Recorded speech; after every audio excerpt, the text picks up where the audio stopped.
باري تيوب من افضل اليوتيوبر في الوطن العربي. اليوم بدنا نحكي كيف كانت بداية باري تيوب، وكيف صار عنده هيك رقم من المشتركين، وايش سبب نجاح باري تيوب، وكيف حقق كل هاي النجاحات والمشاهدات، وكيف صار عنده جمهور كبير زي هيك.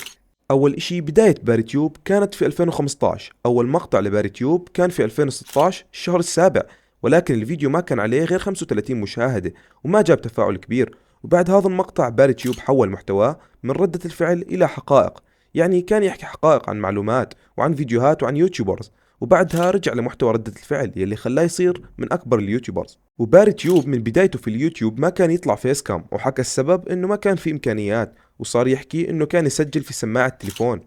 في البداية باري كان يعاني من مشكلة الكوبي رايت، يعني أغلب الفيديوهات اللي كان ينزلها عن حقائق اليوتيوبرز كان يحذفها بسبب الكوبي رايت.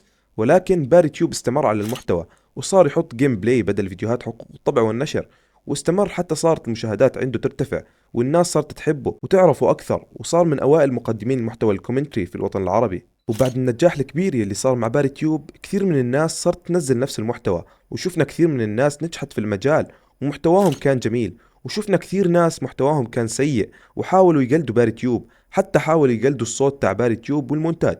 واكثر اشي غريب عند باري تيوب انه بيغيب عن اليوتيوب فترة طويلة، يعني شهرين او اكثر، وبيرجع ينزل مقطع والمشاهدات بتكون زي العادة او اكثر. والمعروف في اليوتيوب انه لما تقطع عن القناة المشاهدات والتفاعل بينزل وبيصير اقل بكثير، ولكن هيك اشي ما بيصير مع باري تيوب. واغلب مقاطع باري تيوب مشاهداتها اعلى من المليون، يعني حرفيا في اشي غريب في المقاطع. واكيد اليوتيوبرز المشاهير يلي عندهم ملايين لما يقطعوا عن اليوتيوب ويرجعوا مشاهداتهم لسه مرتفعة، ولكن اقل من يلي كانت عليه. ولكن عند باري تيوب ترجع نفسها او اقوى حتى. وهيك بكون وصلت لنهاية فيديو اليوم. اتمنى الفيديو اعجبكم، لايك للفيديو واشتراك في القناة، واكتب تعليق حلو زيك. كان معاكم الباشا، سلام.